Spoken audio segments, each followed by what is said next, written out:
Урматтуулар, азыр албетте бул жакта ата-энелери жүргөндө, ал жакта мектептер окутуп атат. Силердин жоктугуңарды билдирбейик деп, алысталыгыңарды билдирбейик деп, мен мектептин директору катары мугалимдериме айтамын. Азырча булардын ата-энеси бизбиз. Ар күн бир кучактап койгула. Азыр мектептерде форма деген барбы? Кесе формасын көр, кеде киргизет, керге киргизбейт. Мен айтам, формага ишиңер болбосун. Көзүнү тиктегиле, көзүнү. О бала мээримге, сүйүүгө, эркелетүүгө муктаж болуп келет. Деймин, сиздердин уул кызыңыздарды кучактап, билим берип жүргөн алыстагы устат мугалимдерге дагы бир кол чаап коелу. Бар болсун. Мына мугалим болуп иштеген Сагынбек бул жерде отурат. Бар болуңуздар. Бирок, урматтуулар, эмне болгону менен ата-эненин орду башка. Biz эгерде эки жактан бир болсок, мына биздин кыргыз балдар кыздарыны эгер биз бүркүт десек, шумкар десек, тренинг кылсам боло береби, Сагынбек? Бираз, Мен бул айылдан келип алып, бирдекелерди жасап атат демеңиздер, эми билгеним эле ушул, мен PowerPoint'im ушул азыркы модада. Эгер анда макулсуздарбы? Жасап коелу. Кана эки колду бийик көтөрөлү, мына биздин балдар шумкарларыбыз. Мени тартпай залды тартайлар айылдан. Мына бийик көтөрүңүздөр. Бүркүттөр, шумкарлар эки канат менен учат, бийик учат. Мына унусу мектеп. Мугалимдер, мына унусу ата-эне сиздерсиңиздер. Эгер экөө учса сонун болот эле, бирок азырча сол колду түшүрүңүздөр. Каякта? Россияда жүрөт. Мигрант эмне кылат экен?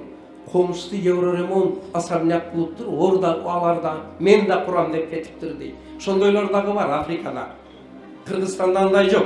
Африкада деген түшүнүп атасыздарбы? Бул аллегориялык чыгарма деген болот адабиятта. Керегем, келиним дейт. Бардыгы жетишип турса дагы жүргөндөр бар да, ал сиздер эмес. Айттым го Африкада деп. Ошону түшүнүп тургула. Мен азыр эмне кемчиликти айтсам, каякта экен? Ой, азамат, көрдүңүзбү аудитория зрелый? Эми караңыз, бир канат иштеп атат. Бул мектеп мугалим деген канат. Иштей берип, ата-эненин ордуга тарбиялай берип, уже кыйналып калган, беттери бырышкан, нерв, стресс абалда жүрөт. Ал эми экинчи жак, жарымы сиздер мажбур бала багайын деп жүрсө, жарымысы баягыдай жарышып жүрсө, ал эми кээ бирөөлөрү айылда жүрсө дагы баласынын билимиге кызыкпастан, каякта дегенде тойханада, кафеде, белый касса, красный касса, черный касса, түшүнүп атасыңар, жора отуруш, жана башка, натыйжада бир мектеп мугалимдер алып урушуп жатат. Даже өтө оор акыбалга келиптир, бир жолу мага айтышып атат. Мындай бир жыйында отуруп, ушу мугалимдер аябай жүдөгөн калкта, алар жөнүндө бир макал анекдот чыгыптыр деп. Анекдот айтсам болобу? Эми мени кечиресиздер. Алыстан дейт, 3 адам келат экен дейт. Бирөөсү тембр голоско маани бериңиздер. Бирөөсү упитанная, ухоженная, жүзүдөн май тамат экен, шындай жакшына красавица экен дейт. Экөөсү мугалим экен дейт. Түшүндүңөрбү?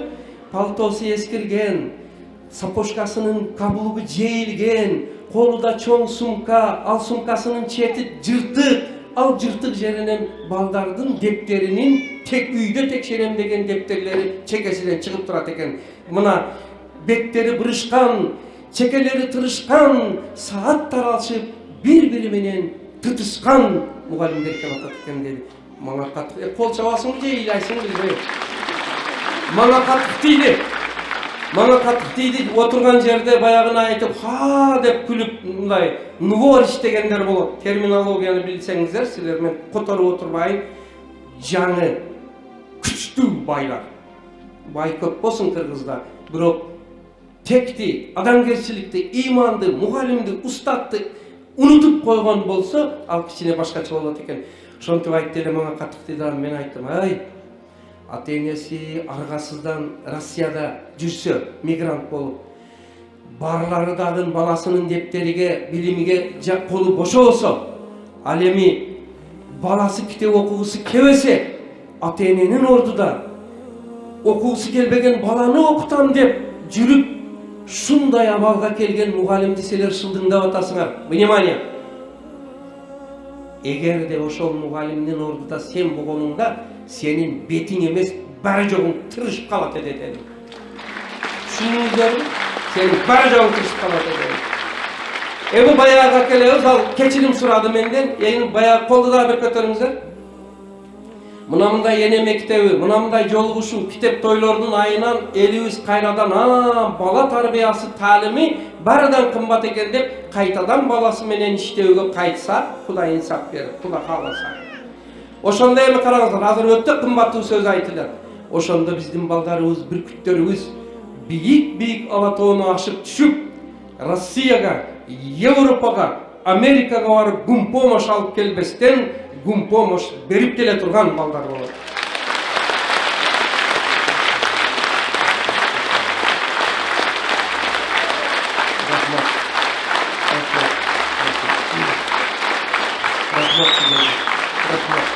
Кудай кааласа, ошол күндөр алыс эмес. Ошого мына бир адамдын бир китеп, эне мектеби, Нуржигит, Бакай, Табылдылар, Эрландар баштаган иштер ошого бараткан чыйыр. Биз баштаган эне мектеби ошого бараткан чыйыр болот. Бар болгону сиздердин моралдык колдооңуздарга биз муктажбыз.